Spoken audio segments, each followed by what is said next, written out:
Olá, bem-vindo para mais um Tempo com Deus. Seja bem-vindo. Quero te convidar a se inscrever nesse canal para conhecer um pouco do conteúdo que nós temos aqui.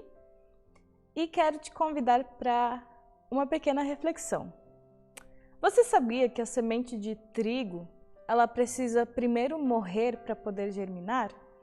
Isso é algo que acontece com algumas outras sementes, que se você já plantou sementinhas que foi lá na agropecuária comprar e plantar, você percebe que elas são tão secas que elas têm aparência de morta.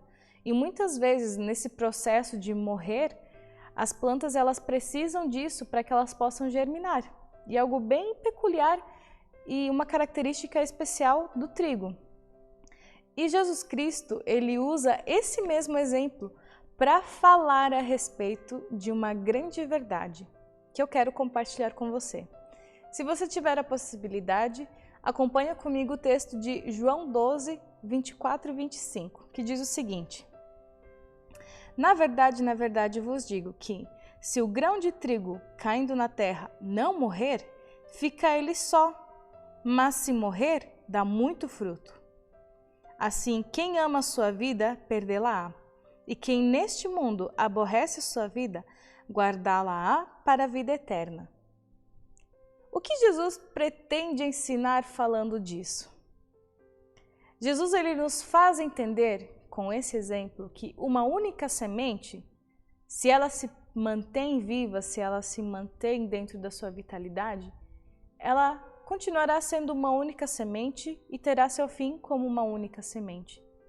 Porém, se o trigo coloca-se à disposição ou coloca-se no lugar de morrer, dele surge um novo fruto, dele surge uma planta que dará novos frutos e muitos frutos. Por que Jesus usa esse exemplo? Ele quer nos ensinar a respeito da necessidade da sua morte. Você já pensou por que Jesus teve que morrer? É muito esquisito pensar nisso, mas sim, Jesus teve que morrer. Jesus não teve a opção de dizer sim ou não para a cruz. Ele precisou, porque isso fazia parte do plano de Deus.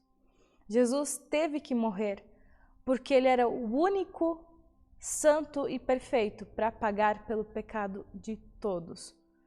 Jesus era o único que, dando a sua vida, que morrendo, poderia dar fruto e dar vida a muitas outras pessoas. Se você crê em Jesus, você é fruto da morte de Cristo. Sem a morte de Cristo, eu e você não temos vida de verdade.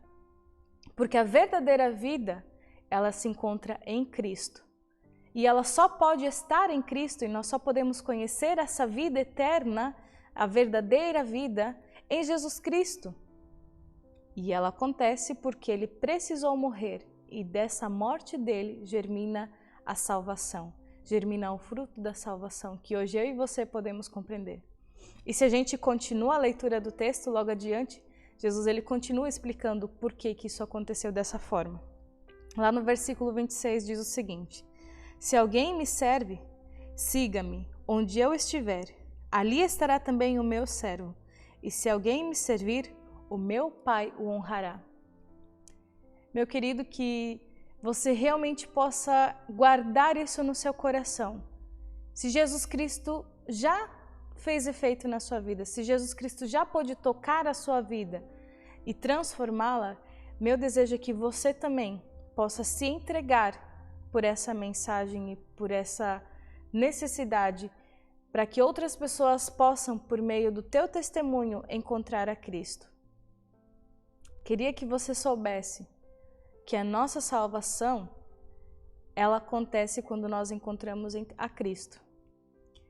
E Jesus Cristo nos ensina que, para viver para Ele, nós precisamos morrer. Isso significa deixar para trás as nossas vontades, deixar para trás a nossa vida, para que, assim como Ele buscou fazer a vontade do Pai, nós busquemos fazer a vontade dEle. Por isso Paulo diz que morrer em Cristo é lucro, porque em Cristo a verdadeira vida acontece. Que Deus te abençoe.